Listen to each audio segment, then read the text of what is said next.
Welcome to Unity. I am Reverend Marla Mason, for those of you who don't know me. And this is the place where we love God, we love one another, we love ourselves. This is a place where we are learning and growing in spiritual consciousness. And this is the place where we are in service to something greater than we are. Unity of Bellevue is a place where we are waking up, where we are growing in our own spiritual understanding and awareness so that we can make a difference in the world and make the world a better place for everyone. This year, our theme is ancient wisdom, evolutionary vision. So all year long, we are anchoring in the ancient wisdom of our teaching such that we can be launched into living into an evolutionary vision for our lives and for the planet. This month in particular, the theme is open to possibilities. I'm telling you that a life of creativity, a life of purpose, a life of fulfillment is available to anyone who is available to, willing to, available to align with the infinite consciousness of God. So we are talking about some strategies and ways to align with that consciousness. Last week, we talked about catching God's vision for our lives. Today, we are going to affirm that a little bit more, but also talk about when we have that vision, how do we allow that vision to move through us? How do we become kind of a channel, if you will, for that vision? So that's what we are about today. Let me tell you who is here to be about it with me and with us. We have Sabrina McFadden stepping in for Monica today as our producer. Thank you so much, Sabrina.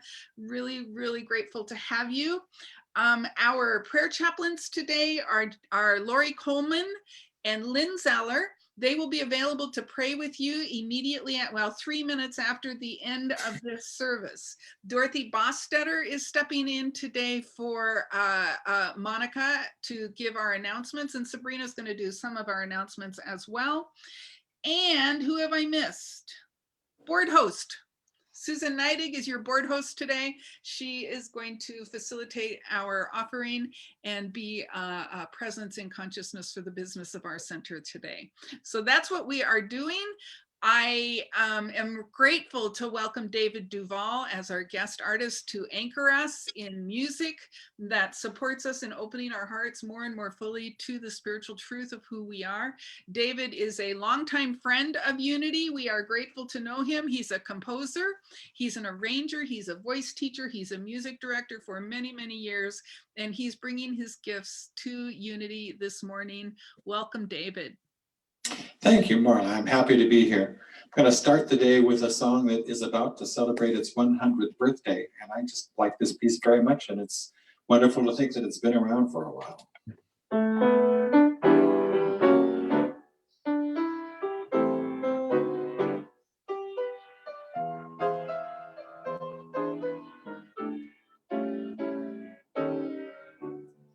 It's burning daylight, put out the lamplight.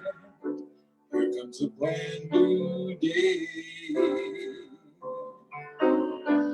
You've got to say goodbye to all your dreaming. The light has passed away. The day is happy, the world is happy, and you'll be happy too. The cares of yesterday are all forgotten. Each day brings something new. The sunbeams are dancing and laughing with me. The leaves on the trees are waving howdy to me.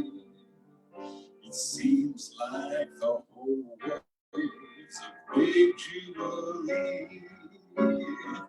Wake up, children, wake up. Love song of nature caressing your ear will tell you that springtime is hovering near. The spirit of gladness is bringing good cheer. Wake up, children, wake wake up. Each golden hour, treat it like a treasure rare. Love is in power. Now's the time to get your share. The river is singing, and I'm singing too. The dream clouds are drifting away in blue. The voice of the morning is calling to you. Wake up, children, wake up.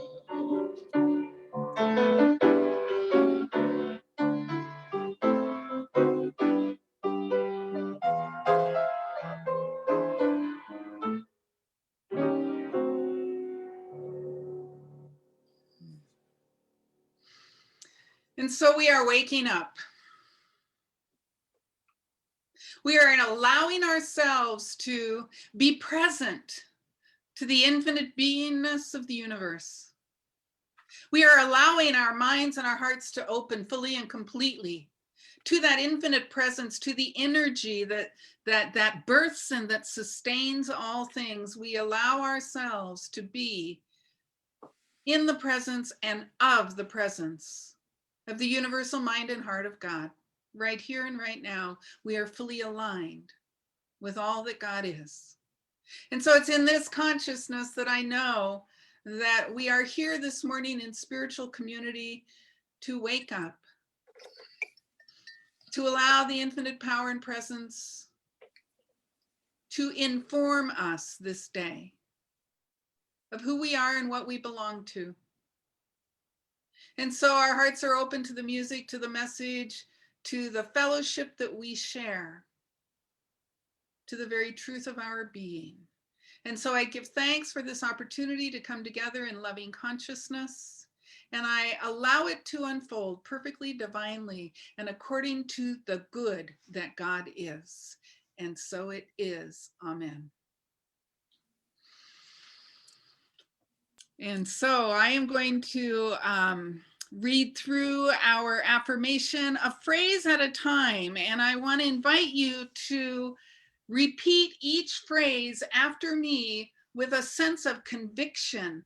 I really, really mean this from the bottom of my heart. This is the truth of me. So taking it one phrase at a time, please repeat after me. I am willing to evolve. I am willing to become more myself. I am willing to drop opinions that no longer serve the evolution of my soul.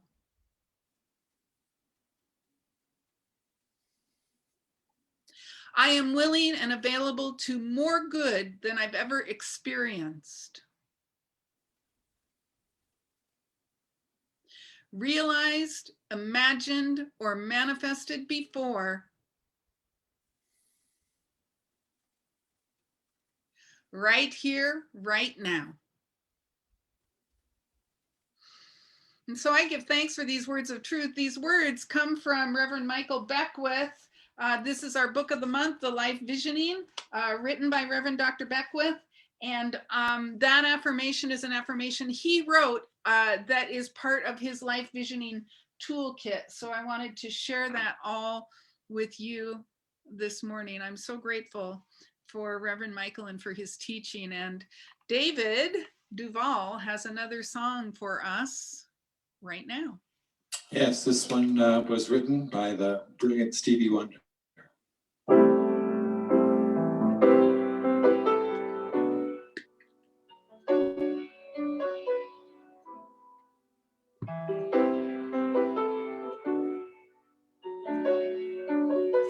People hand in hand, have I lived to see the milk and honey land, where hate's a dream and love forever stands. Or is this a vision in my mind.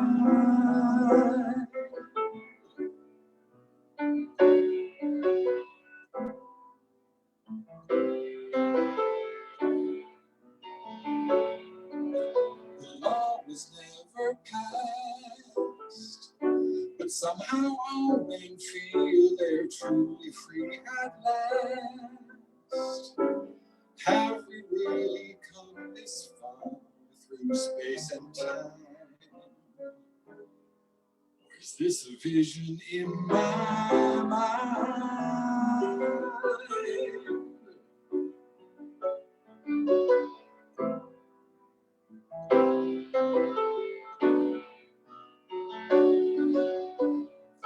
I am not one who makes believe. I know the leaves are green. They only turn to brown when autumn comes around. I know just what I say. Today's not yesterday. And all things have an ending.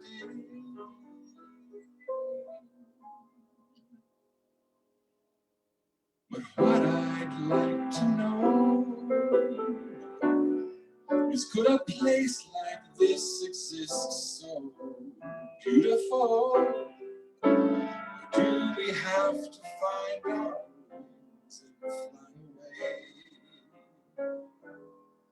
to the vision in our mind?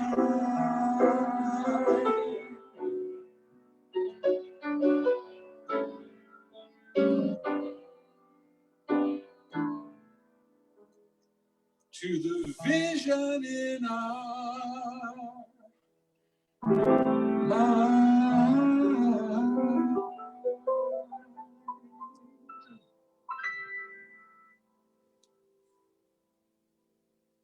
Thank you, David. So grateful for you. And I'm grateful for this life. And I'm grateful for that which has given us the power to vision for the life that really wants to express through us. I want to go back and anchor a little bit in last week, because last week we talked about this spiritual tool, this spiritual technology of visioning that was developed by Reverend Michael Beckwith. And it's a method for catching God's vision for our lives, getting out of our human thinking and catching the vision of that which birthed us, so that we can live more fully into its desire to express more and more life. And we talked about three kind of basic elements that we need to start to get in place in order that we can live into God's vision for our lives. And the first one that we talked about was knowing who we are, which has to do with our purpose, our mission here on planet Earth. And one of the things that we talked about is, you know what, even if you don't know your purpose here yet, you will. If you pay attention to the life that Spirit has given you, you will. Even if you don't know what it is yet, at its most fundamental level, I believe everyone's purpose is to love, that we are here to love. And so even if I don't know what else is happening for me in the realm of life purpose, if I anchor in and practice being a source of greater love, I'm living into my most fundamental purpose. So start there and then allow the rest of your purpose to be revealed to you. So the first thing we need to know is who we are, what we belong to, what our purpose and mission is here on planet Earth. And then the second thing we need to know is where we're going. And this is the vision. This is what I'm talking about when I talk about vision. Where am I going? Our vision is simply our preferred future. It's where we're going, where we want to be in 5 years, 10 years, 20 years, 40 years. What is my preferred future? I must know what my preferred future is. And visioning is the tool that is going to help us know what that is for us in 2 years, 5 years, 10 years, 20 years. And the third thing we need is to know how we're going to get there. We have to have a map or a plan. And the thing that I love so much about Reverend Michael's visioning process is it gives us the map or the plan for how we are going to get to the vision. And we talked about that last week, when we talked about the questions we ask ourselves in visioning. We ask ourselves questions like quality questions. Remember, we ask ourselves quality questions like what must I become to live into this vision? What must I release to live into this vision? What do I already have that I bring into the vision? You see, when we ask ourselves those kinds of questions, and then we get answers. What must I release? So the roadmap to living our vision is then to work on releasing that thing, is to give our spiritual practice and our attention to releasing that thing that guidance has told us must be released. What must we become? How must we learn or grow or change? The map is then working on the answers to the questions that we got in the visioning process. And if we do those things, then the vision automatically unfolds. We need do nothing else. So that's a brief recap of last week. If you're intrigued, you can go to our YouTube channel and check out the entire message and really get yourself a foundation for what we are going to talk about today, which is, you know, once we've done the visioning and we're doing the work on the responses to the questions. So we've caught God's vision for our lives. And we know the answers that we got to these questions. And so we're bringing those questions into our daily spiritual practice and into our spiritual counseling work and into all of the things that we do to learn and grow. How do we become a channel for that vision? How do we become the place where that work flows easily and effortlessly? How do we become the place where that vision simply makes itself known because we are doing what God would have us do? And I want to tell you that today I'm going to talk about stages of spiritual development, because I want to give you hope for the future. That's part of it. You know, when we dive into doing the work on the releasing and the learning and the growing, sometimes it can feel like so much. And it can feel like, oh, I'm never going to get anywhere. But if we understand the stages of spiritual development, we know that, you know, if I start here in stage 1 and I do this work in stage 1, I must get to stage 2. That's just how it works. That's how the universe works. And then if I do the work in stage 2, I have to get to stage 3 and then stage 4. So we're going to talk about these stages of spiritual consciousness, these stages of spiritual evolution that we all tend more or less to work our way through. These stages were they've been defined by a couple of different teachers that we hold dear in New Thought. Reverend Dr. Marcia Sutton, she had a little bit different language for it. If you've taken the Principles of Financial Freedom course, her language for it was kingdoms of consciousness, kingdoms of awareness. What are the kingdoms of awareness that we must travel through in order to realize our full spiritual potential? Reverend Michael talks about stages of spiritual development, but they're basically the exact same model. So the other reason that this is important is not only to give us, you know, hope for the future, to not only to let us know that if we do the work, there is something coming. If we stay faithful to the principles, God has something for us. It is also that we want to vision from a particular place. We want to vision from a very high mind. There are 2 ways to vision. You might remember that last week I talked about the difference between visioning and visualization. Visualization is when we begin to visualize in our minds using our human senses to visualize some future that we might want. You know, I have used visualization to see myself in my divine right job. The limitation of that is that I'm using my human imagination to picture what I think I want. When I am visioning, I am catching God's vision, the bigger idea. And I got to tell you, God's mind is bigger than my mind. I'm sure of that. God has better ideas than I do.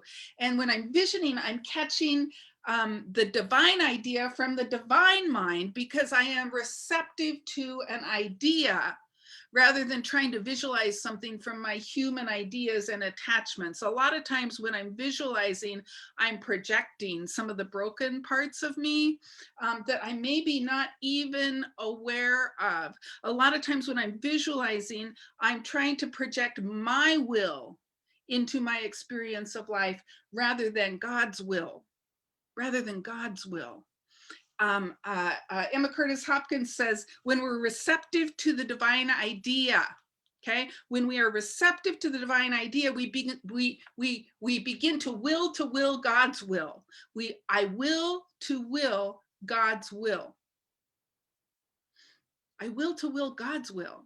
Now, that's a little bit of a dangerous phrase. Emma does this all the time because I think it can begin to make us think that there's a guy in a chair somewhere who wants us to do something. That's not what I'm talking about. God's will is always love and greater expression. Remember, we talked about this last week. What does God want? What is God's will? Is only to express. That's all God does, is express.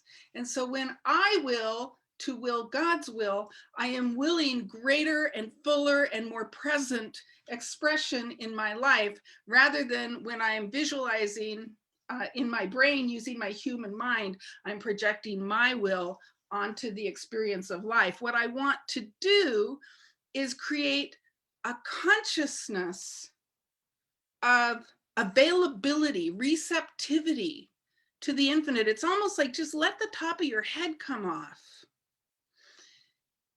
and allow yourself to be receptive to the greater idea. We become a channel for the vision in that way.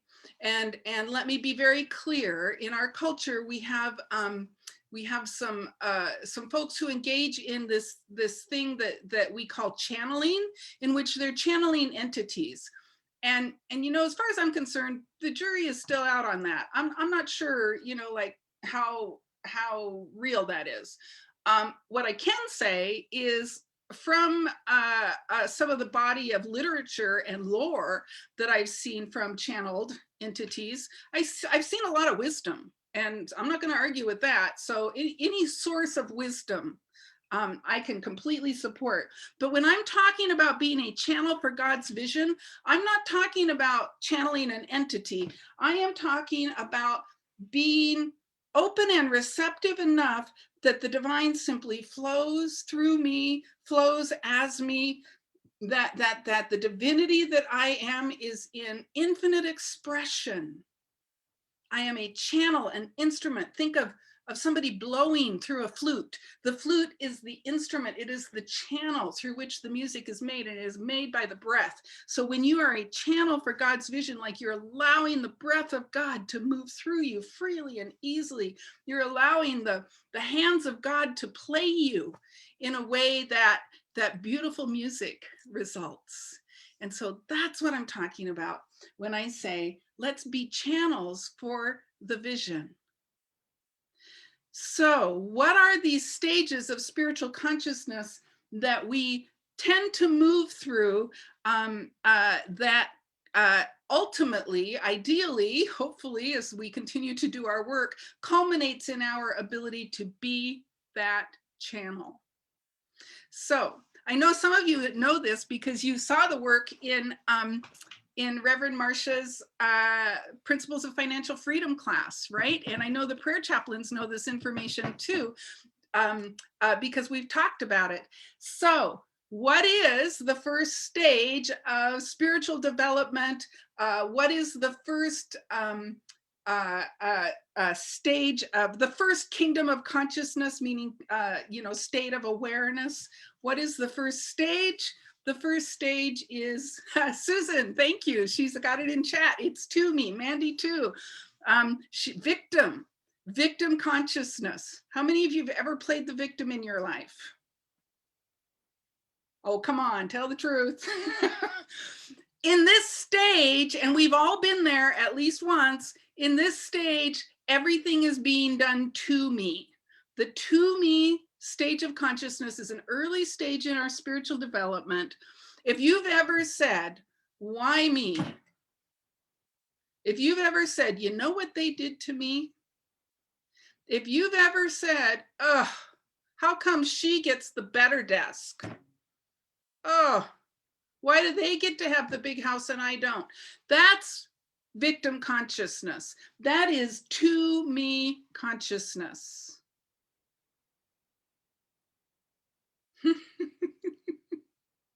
Yeah. So, do you remember back in the day when you could write a check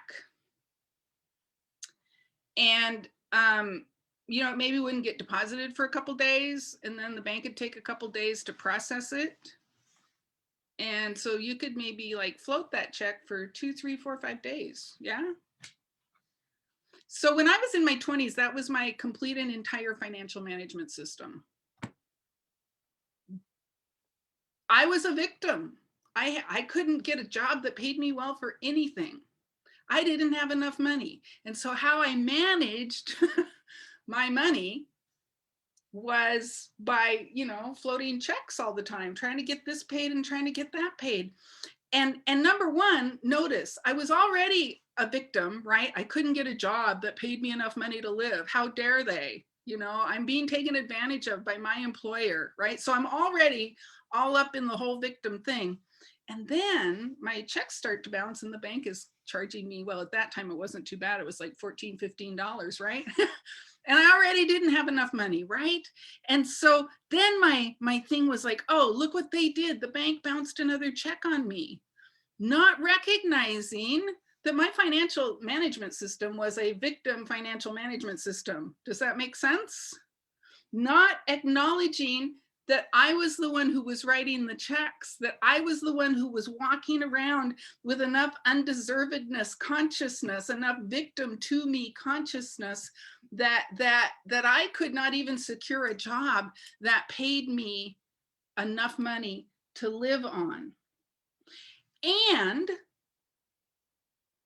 I was subject completely to the mass mind on this topic. This is one of the challenges with this victim consciousness, is it's our collective consciousness, right? The mass mind, we believe that we're victims, right? We believe that somebody's out to get us. We believe that our boss doesn't like us, or we can't have enough, or the mass mind, we call our girlfriends and we gossip about this, that, and the other thing, and how bad things are, and there's not enough time, and there's not enough money, and there's not enough love. And in this stage of consciousness, we are helpless. We are helpless to make anything be different in our lives. So this is the first stage. And some of us may live more fully into this stage than others, okay? The second stage is by me, right? Those of you who know. In the by me stage, I begin to direct my experience of life. I begin to take control over things. I begin to take responsibility for how I am experiencing things. And the cool thing about the by me stage is this is where I learn the strategies to make things work. This is where I begin to learn that I am not a victim, and because of that, I begin to develop this more manifestor consciousness. The manifestor consciousness, the make it so consciousness. In this stage, when I was like strong in this stage, man, I had a day timer. You should have seen that thing. Every second of my day was scheduled, right? Calendar appointments, this, that, the other thing. I had my goals set out, right? And I am manifesting like crazy. I'm finally getting out of the money pit. I actually got a corner office during this time, you guys. I manifested a job that was a corner office. I didn't own it quite yet, and I still had enough victim that I got fired 2 years later. But for 2 really good years, I had a corner office. I manifested things like crazy. In this stage, we take dominion over our affairs. We take dominion over our thinking, and we learn to use the law to manifest things, to manifest experiences. This is where I began to earn money. I began to actually pay my bills on a regular basis. It's where I began to actually date people who were healthy for me. What? Instead of people who proved to me what a victim I was. Yes? So this is stage 2, where I direct my own experience of life. And this is a great stage. You see, I developed real financial management skills here, right? I learned what it really meant to work in a real job for a real company, and that I had the skills to do that. So this is a great stage. It's just not enough. what happens for us in this stage is it's so materialistic, and we start to realize, life isn't about things. Life isn't about only manifesting the perfect job, because look, here I am in the perfect job and I'm still not happy. I mean, I can pay my bills, I can this, that, and the other thing, but there is still something missing. So manifesting by itself is not enough. And then the second challenge with this phase is it's an energy drain, because you're not getting fed, right? Because it's not enough, you're not getting fed, you're just manifesting all over the place. But all of that creation without getting refueled drains our energy. The third stage of spiritual development, Reverend Michael calls it through me. This is where we begin to be able to channel the divinity that we are. This is where we've done the work such that spirit begins to move through me to direct and to guide my actions, to direct and to guide my thinking. This is where I can begin to open up. This is the consciousness in which we want to vision. I said earlier, we want to vision from a particular place. This through me mind is the mind that we want to vision from, because it's guided planning. It's supported planning, supported by the infinite mind of God. It's supported visioning.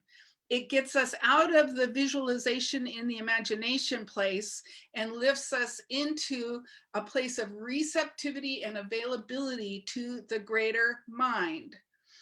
And then the fourth stage, who can tell me? Who can tell me? As me, thank you, Mandy. The fourth stage is the as me consciousness. And the as me consciousness is like the Jesus consciousness or the Buddha consciousness. It's the place where we simply are at one with the infinite. For myself, I've actually achieved this sense of things only in meditation. For me, I've had this experience in meditation, and I've had a few flow. Like, have you had a flow experience where you just knew that something was directing you, that something greater than you are was moving through you? I've had a couple of experiences like that as well, but mostly for me, the only place I find this complete sense of oneness and unity and every cell vibrating with the truth of my being at one with the infinite, for the most part, I've only experienced that in a meditative place. And so we move through these 4 stages of consciousness. What is the mechanism that actually moves us from stage 1 to 2, 2 to 3, 3 to 4? There are things that must happen to get me out of the by me or victim consciousness. What had to happen for me, and what I believe has to happen for all of us to release that victim consciousness, we must take responsibility for everything that happens in our lives. We must choose to be accountable. I had to realize it wasn't the bank doing something to me, it was me doing something to myself. I was victimizing myself. And then I could begin to take responsibility. I could release blaming something out there and start, I mean, initially it started to look like blaming something in here, right? But then when I was willing to begin to release blame and shame and guilt, I was able to move into a greater awareness of who I am and taking responsibility. See, it's hard to take responsibility when I'm all up in blaming, right? Blame, shame, guilt. It just keeps us stuck where we are. What we need to do is begin to realize that stuff is a trick of the ego to keep us stuck, because our ego has a lot of control in the victim stage. And it's not that we don't want to have an ego. We need some ego because that's what separates us from others, right? But when the ego is in control, it will do everything it can do to keep us stuck in that victim stage of consciousness. And self-blame, shame, guilt, those things will keep us stuck there. So we have to give up blame, shame, guilt, both of ourselves and those out there. I have to quit blaming my boss for how I experience my job. I have to quit blaming my partner for how I experience my relationship and take complete responsibility for how I am experiencing my life.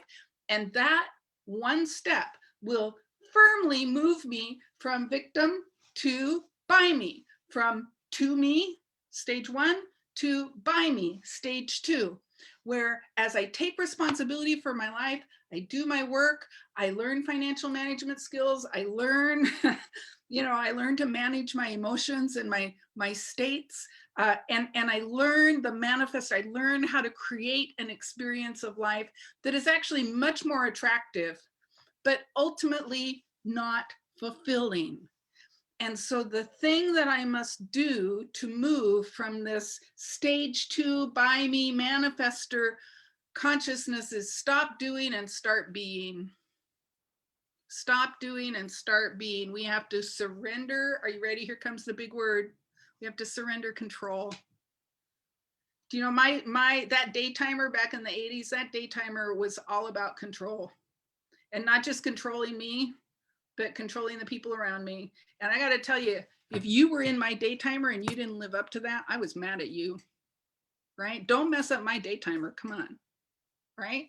So what we have to do is recognize, wow, this stage 2, this manifestor place in which I am so creative and I'm learning so many skills is also a dead end, because I can only control things so far, right? And so as I surrender, as I stop doing, as I allow myself to begin to simply be, I can take all the skills that I learned in Kingdom 2 with me, right? And I begin to move into this Kingdom 3, or this stage 3 consciousness, in which I can allow myself to be present to the infinite that wants to flow as me, the place in which I want to vision now. And then to move from stage 3 to stage 4, what really needs to be surrendered is our sense of,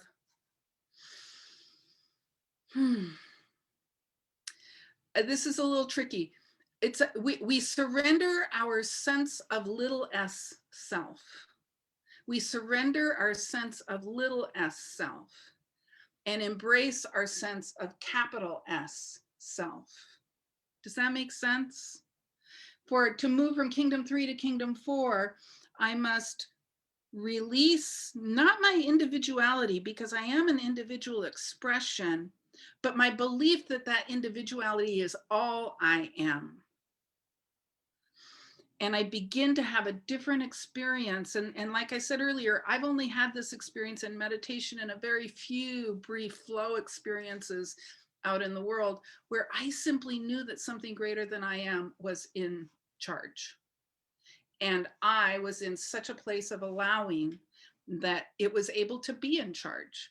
I'm also aware of a few times in my life when it wanted to be in charge, but I didn't let it. Has that ever happened to you? Like, why didn't I, you know? Yeah. So not only do we have these 4 stages, but to move from stage to stage, there's something that must be released. It's always so interesting. And Reverend Michael says this really well. He says something like, a lot of times we think the spiritual journey is additive. If I get more information, if I get more understanding, if I get more knowledge, but actually what it's about is subtracting. It's subtracting. It's subtracting blame, shame, and guilt. It's subtracting control. It's subtracting my little s sense of self and embracing something greater than I am. And when we vision from this place, when we vision from this channel consciousness, that's when we can capture the greater idea. And that's when we can hear really the truth. Not the thing, the interesting thing, you might remember the questions when we're visioning. We anchor in our purpose, right? And our purpose ultimately for all of us is love. And we open to deep, reverent attention to the infinite, and we ask quality questions. And the first question we ask is, what's God's vision for my life, right? And in this reverent, available, 3rd stage consciousness place, we begin to catch that divine idea rather than a projection of what our ego thinks we should have. And then we begin to ask ourselves these questions that we talked about last week. What must I become? How must I learn? How must I grow? How much must I change to bring this vision to life? What must I release? What do I need to let go of? And that's where Spirit's going to start to tell you, you got to let go of control, sister. You got to let go of blame, shame, and guilt. And God's going to give you the direct message. That's just the way it works when we make ourselves available to it. And what do I already possess? What do I already bring? And when we begin, and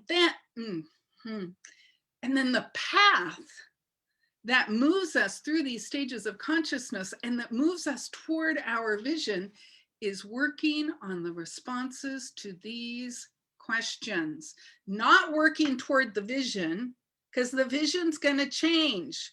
That's the way the world works. I had a whole vision for 2020 for our center that never came to fruition. How many of you had a vision for your life for 2020 that never came to fruition? But you know what? I continue to work the questions, right? And that's going to carry me forward toward the new vision. Now, here's the thing about these stages. Number one is you can't skip a stage. Sorry. We all have to be in the victim stage around something anyway. Maybe not every area of your lives. Maybe it's just relationships. Maybe it's just work. Maybe it's just money. Maybe it's just whatever. But we all have to do each stage in order to learn the lessons of that stage. So you don't get to skip a stage. Sorry, you don't get to go straight from wherever you are today to the as-me consciousness. The other thing that you need to know is, I love this language. Reverend Marcia Sutton says, we move through the stages like a blob. That is, I might have a whole bunch of me through me consciousness when I've had a great spiritual practice that morning.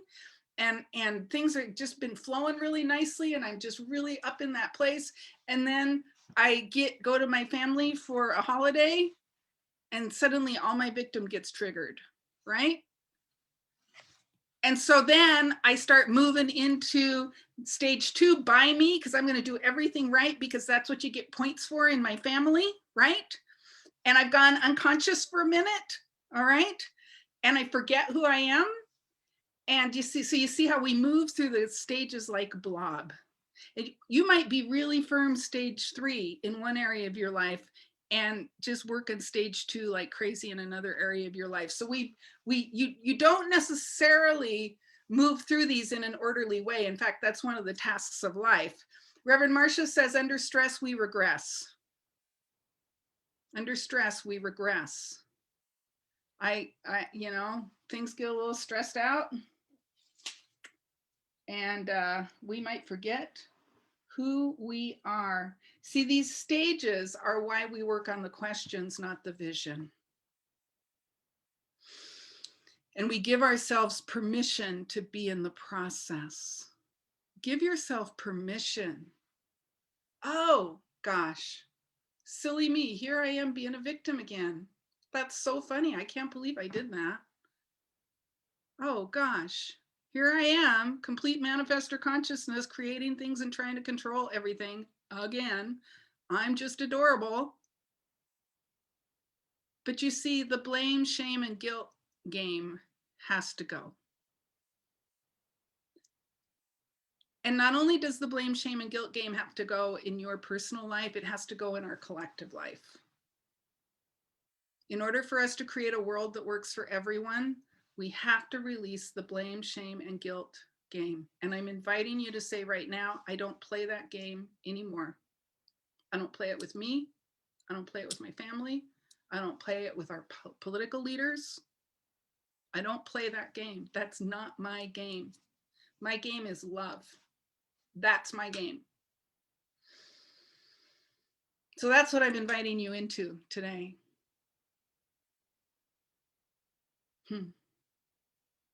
So let's do a little spiritual practice to seal this message. I invite you to turn within, to bring your attention to your breath.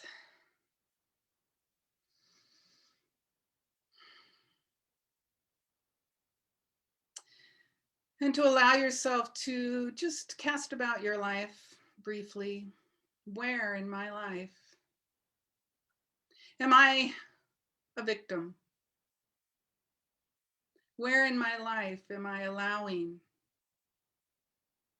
myself to believe anything is being done to me?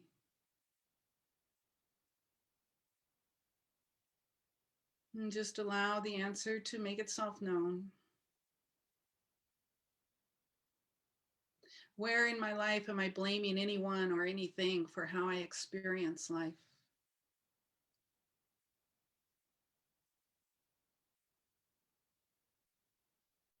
And allow yourself to begin to release that need to stand in blame toward yourself or toward anyone else or anything. Release.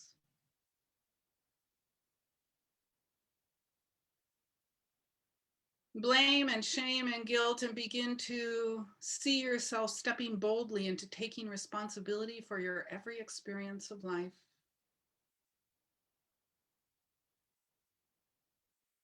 I take responsibility, and through this I am set free.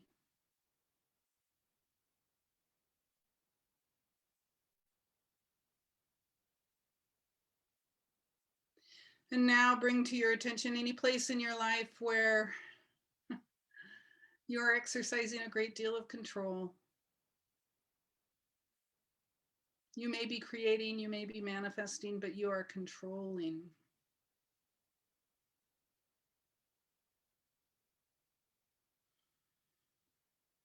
And allow yourself to begin to imagine how it would feel the freedom you would gain by releasing control, the lightness, the fullness, the awareness.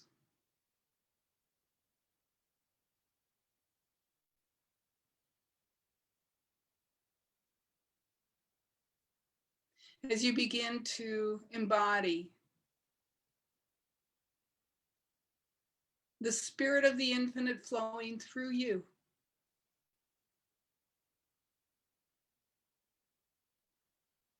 where you have made yourself available to something greater than you are.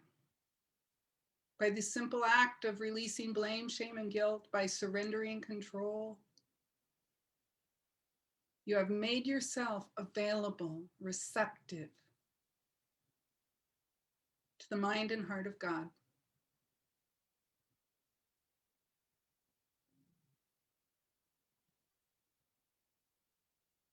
And now give thanks for this experience, for this greater awareness of who you are and what you belong to.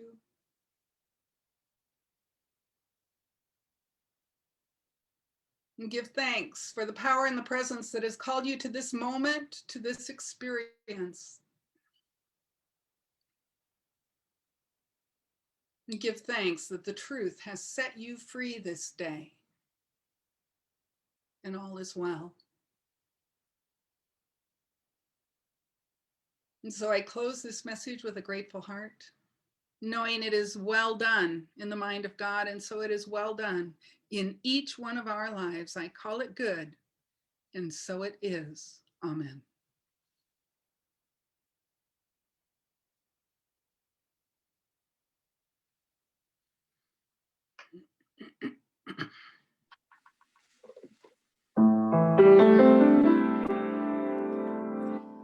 Sitting somewhat in silence, seeking peace with myself, thinking on times gone by. Things start to fall so clearly in place. I'm releasing the need to ask why. Right above me, the moon is shining at noon, while each chapter of life I've survived comes clearer in focus.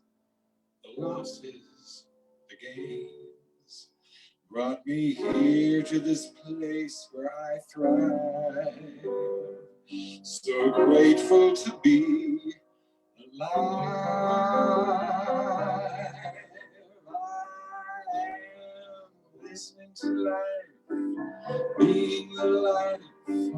breathing with life everlasting. Listening to life, feeling the life, filling our life with love. Listening to life, being alive, breathing with life everlasting. Listening to life, feeling alive, filling our life with love.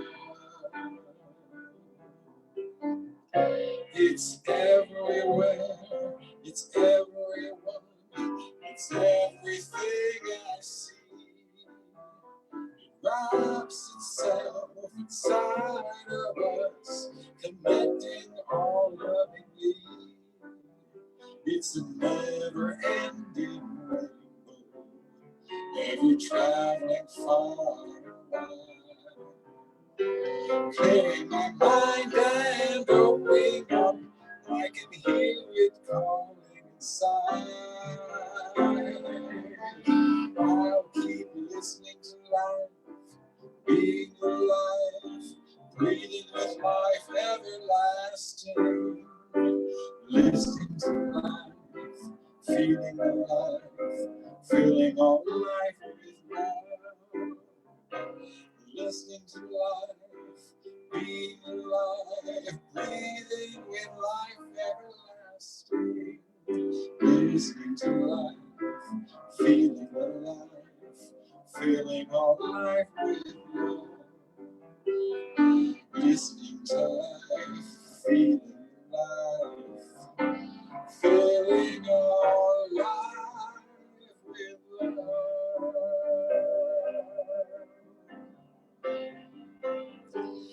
With love.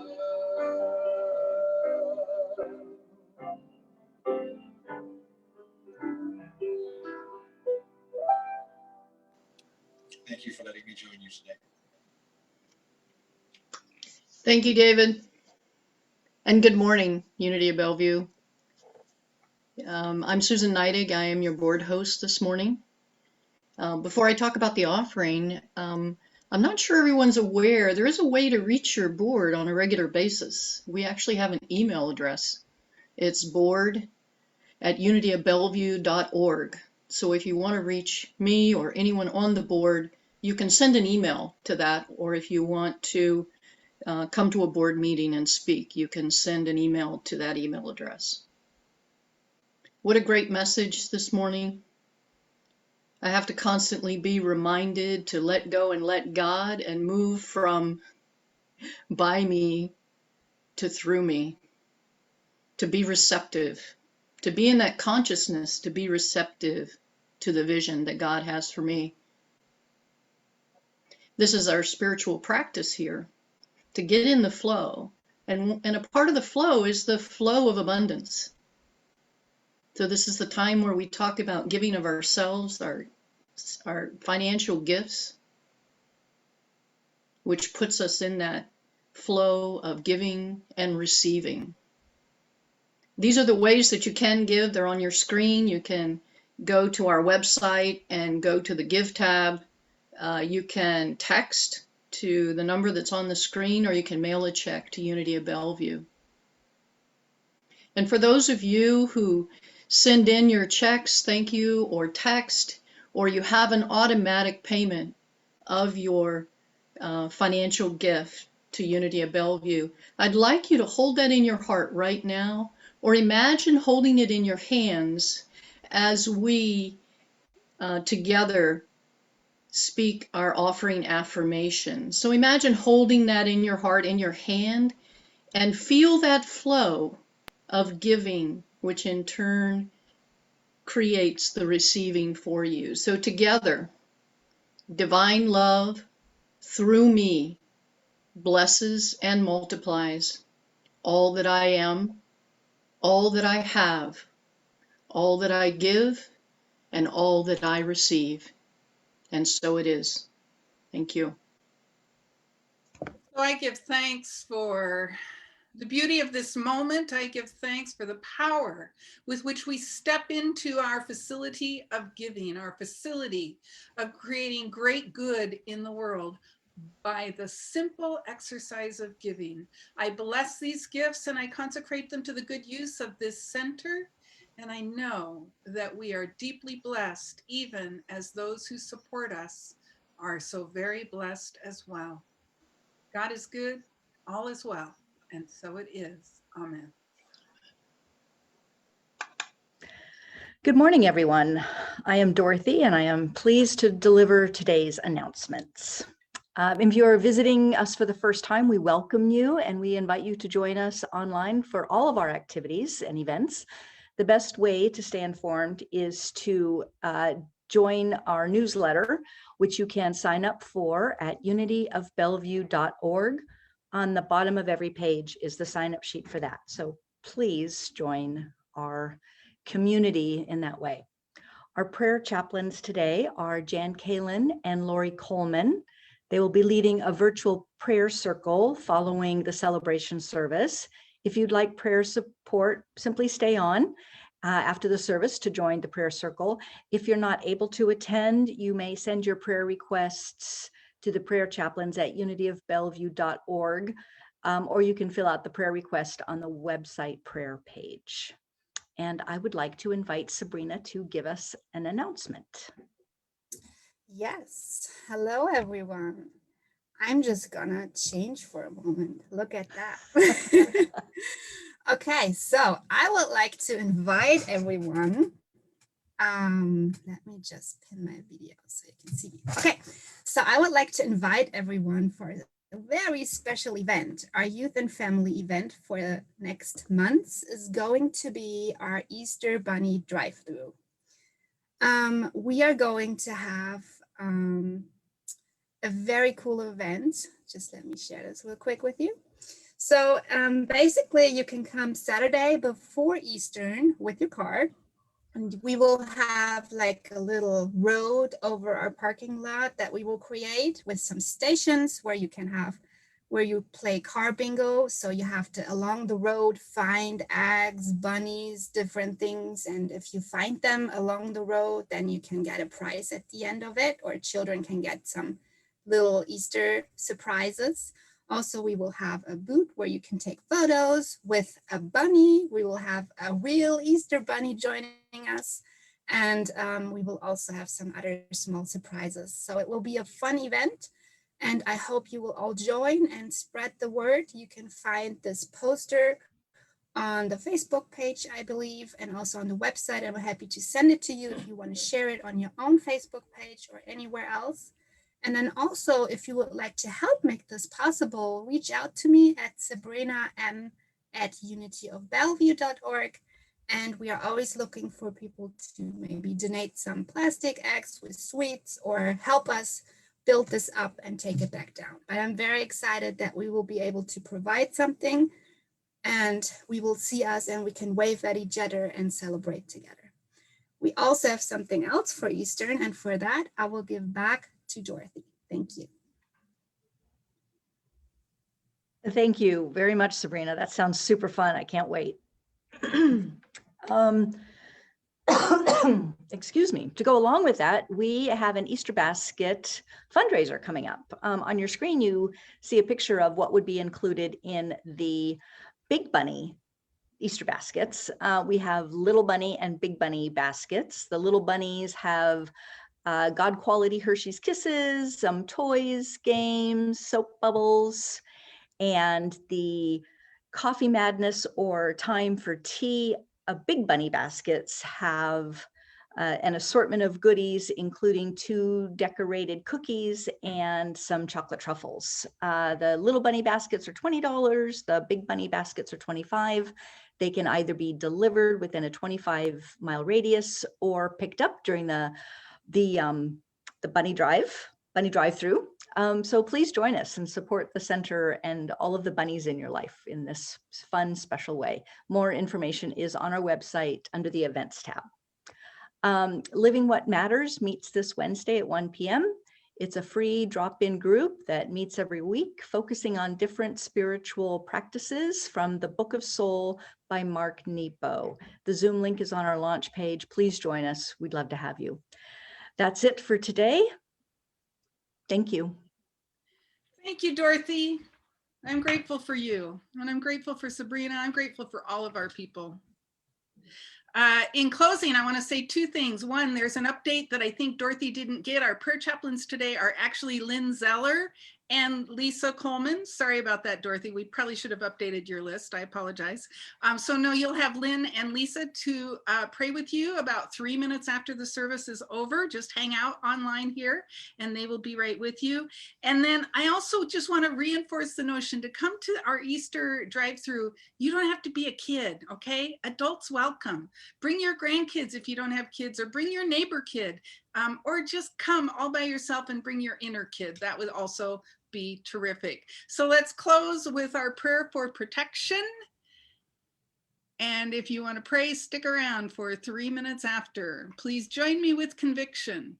The light of God surrounds us. The love of God enfolds us. The power of God protects us.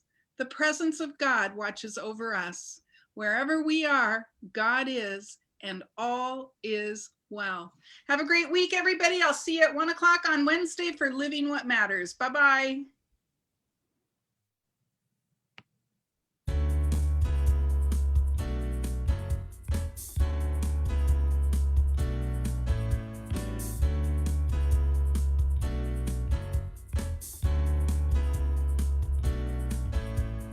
If I've got a destination,